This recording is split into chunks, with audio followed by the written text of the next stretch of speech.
கோயம்புத்தூர் ரூட்டில் போன ஆம்புலன்ஸை, அதாவது மக்கள் வண்டியோட டூ வீலரில் வரவங்கள உள்ள டூ வீலரை கொண்டு போய் கேஆர்வி மெரிடியன் ஹோட்டலுக்கு பின்னாடி பார்க் பண்ண சொன்னாங்க. டூ வீலரில் வந்தவங்கள உள்ள ஆனால் ஆம்புலன்ஸு கோயம்புத்தூர் ரூட்டில் போன ஆம்புலன்ஸு திரும்பி எதுக்கு இதுக்குள்ளே விடணும்? அங்கே போயிருந்தால் தான் மக்கள் யாராக இருந்தாலும் அவசர உதவிக்கு போக முடியும். ஆனால் போனவங்க நாங்கள் அங்கேயே தான் நின்று பார்த்துட்டு இருக்கோம். அந்த ரூட்டில் போகிற ஆம்புலன்ஸு திரும்பி போலீஸ்காரங்க இந்த ரூட்டில் விடுறாங்க. ஆனால் பொதுமக்களை உள்ளே விட மாட்டேங்கிறாங்க. அதே மாதிரி நீங்கள் பார்த்தீங்கன்னா இங்கே இருந்த நிறையா பேனர் இருந்தாச்சு.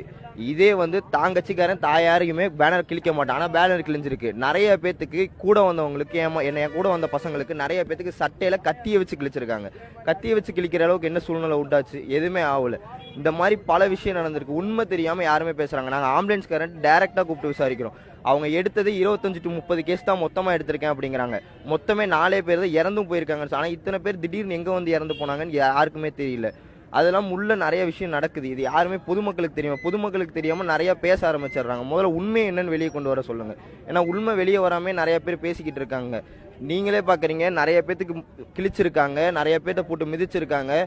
நிறைய விஷயம் உள்ள நடந்திருக்குது. எதுவுமே தெரியும். ஆம்புலன்ஸ் சும்மா நிறைய ஆம்புலன்ஸ் வந்திருக்கு. அதை பொதுமக்களே ஸ்டாப் பண்ணியிருக்காங்க. பொதுமக்களே நிறுத்தி ஏன் சும்மா ஆம்புலன்ஸ் நீ கொண்டு வரன்னதுக்கு அவங்க எதுவும் பேச மாட்டேங்கிறாங்கம்மா. கட்சி துண்டை போட்டு உள்ள வந்திருக்கிறாங்க. இது என்ன ஏதுன்னு யாருக்குமே தெரிய மாட்டேங்குது.